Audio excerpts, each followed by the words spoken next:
Good morning. मैं हूं अजय आनंद और एक नए लेसन में आपका स्वागत है। इस लेसन में आप भगवती चरण वर्मा द्वारा लिखी कविता दीवानों की हस्ती के भावार्थ को समझेंगे। और यह कविता क्लास 8 की हिंदी की किताब बसंत से ली गई है। तो शुरू करते हैं। हम दीवानों की क्या हस्ती है, आज यहाँ कल वहाँ चले, मस्ती का आलम साथ चला, हम धूल उड़ाते साथ चले। दीवाने उन्हें कहते हैं जो हर हाल में मस्त रहते हैं, सुख या दुख का उन पर कोई गहरा प्रभाव नहीं पड़ता है। तो कवि कहता है कि दीवानों की क्या हस्ती, मतलब दीवानों को इस बात का घमंड नहीं होता है कि वे बहुत अमीर हैं, या इस बात का भी मलाल नहीं होता है कि उनके पास किसी चीज़ की कमी है। और दीवाने किसी चीज़ के साथ बंध के नहीं चलते हैं। दीवाने हमेशा जगह बदलते रहते हैं, मतलब उनमें बदलाव आता रहता है, चेंज होता रहता है, परिवर्तन होता रहता है। और आपने शायद सुना होगा कि जीवन में एक ही चीज़ कांस्टेंट है और उसे कहते हैं चेंज। तो दीवाने जो हैं यहाँ से वहाँ चलते फिरते रहते हैं, मतलब उनके जीवन में कभी भी स्थिरता नहीं होती है। और उनके साथ वह जहाँ भी जाते हैं तो मस्ती का आलम ले जाते हैं, और जब कहीं से चले जाते हैं तो अपने पीछे धूल छोड़ते चले जाते हैं, मतलब अपनी निशानियाँ छोड़ते चले जाते हैं। अगला पैराग्राफ है, आए बनकर उल्लास अभी, आंसू बनकर बह चले अभी, सब कहते ही रह गए अरे, तुम कैसे आए कहाँ चले। आए बनकर उल्लास अभी, मतलब दीवाने जहाँ भी पहुँचते हैं तो बाकी लोगों में जोश का संचार कर देते हैं इंटरेक्शन करने में। फिर जब वे वहाँ से चले जाते हैं तो लोगों को दर्द भी होता है, और लोग उनके जाने पर आंसू बहाते हैं, क्योंकि मज़ेदार आदमी कोई चला जाता है तो उसकी याद आती रहती है। और कई लोग कहते रहते हैं अरे कहाँ आए और बड़ी जल्दी चले गए। किस ओर चले यह मत पूछो, चलना है बस इसलिए चले। अब दीवाने किस ओर चलेंगे यह नहीं पूछना चाहिए, बस चलने का नाम ही जिंदगी है।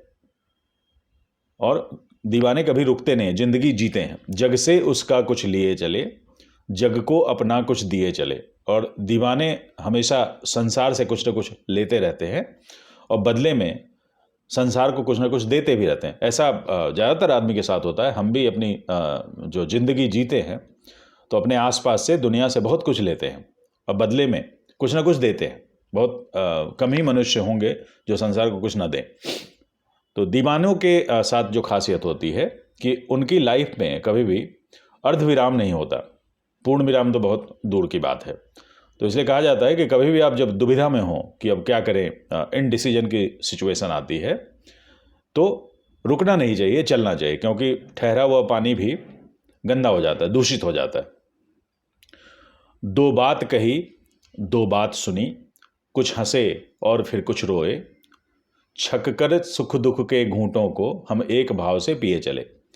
दीवाने जब कहीं जाते हैं तो अपनी बातें करते हैं, दूसरे की बातें सुनते हैं, लोगों के साथ हंसते हैं, रोते हैं, मतलब वो सुख और दुख सबको बराबर भाव से अपने अंदर शामिल करते हैं, आत्मसात करते हैं। हम अपंगों की दुनिया में स्वच्छंद लुटाकर प्यार चले, हम एक निशानी से उड़ पर ले असफलता का भार चले। कवि का कहना है कि दुनिया ऐसे लोगों से भरी पड़ी है जिनके दिमाग और दिल तंग होते हैं। मतलब है कि वे वैसे लोग होते हैं जो प्यार बांटने के मामले में भिखारी होते हैं, जल्दी किसी पर अपनी उदारता या अपनी दया नहीं दिखाते, प्यार नहीं दिखाते हैं। लेकिन दीवाने ऐसे भिखारियों की दुनिया में खुले हाथ से प्यार लुटाते रहते हैं।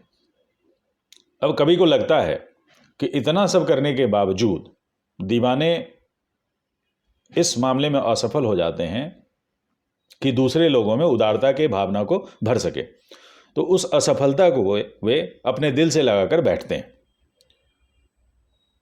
अब अपना और पराया क्या, आबाद रहे रुकने वाले, हम स्वयं बंधे थे और स्वयं हम अपने बंधन तोड़ चले। अब दीवाने के लिए अपना या पराया कुछ नहीं होता है, वह सारे बंधन तोड़ के चलता है। दीवाने के लिए किसी व्यक्ति विशेष से या किसी स्थान विशेष से कोई लगाव नहीं होता है, वो सारे बंधन तोड़ के चलता है। कहता आबाद रहे रुकने वाले, लेकिन कुछ लोग होते हैं जो रुकते हैं, यानी जिनमें ठहराव होता है। तो कभी कहता है कि दीवाने मनाते हैं कि वो लोग भी आबाद रहें, खुशहाल रहें। और यहाँ पर थोड़ी दुविधा की स्थिति होती है, क्योंकि कहने में बड़ा अच्छा लगता है कि आप बिल्कुल किसी से बंधिए नहीं, लेकिन जो दुनियादारी है उसकी जिम्मेदारी निभाने के लिए लोगों को किसी न किसी चीज़ से, स्थान से, किसी व्यक्ति से बंधने के लिए तैयार होना चाहिए। तो दीवानों की ज़िंदगी सुनने में या कहानी की तरफ पढ़ने में बड़ी अच्छी लगे, लेकिन शायद धरातल पर उतनी सटीक ना बैठे। तो यह लेसन यहीं समाप्त होता है। Thank you.